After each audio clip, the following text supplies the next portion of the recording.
Bokamoso jwa ga Simphiwe Mondli bo mo kotsing. Molatofadiwa yono wa mengwaga e le 20 o lebanwe ke go araba dipotso mabapi le polao ya morutabana wa gagwe Matefo Mphosela yo go tweng o ne a motshotse jaaka ngwana wa gagwe. Bobedi jono go begiwa gore bo ne bo nna mmogo.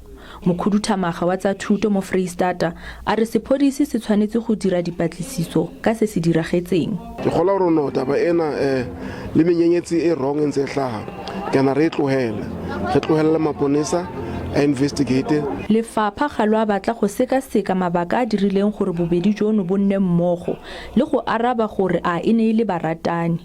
Mona re bua ka support program mo fumanang gore matitšhere ba sheba bana ba elele gore ngwana o na le bokamoso empa kwa tlhagang teng go thata. Union ya barutabana ya SADU ya re ditiragalo tsa mofuta ono di kgoba marapo ebile ga di kgothaletse bašwa go nna barutabana. We should be celebrating the good work that the teachers are doing amidst the challenges where teachers still experience unsafe environment where they are working. There is increasing gender-based violence, there is bullying, there is drug abuse by learner, all these social ills. Kgetsi eno e buseditswe morago go fitlhela mafelo a Diphalane gore molatofadiwa a dire kopo ya peile.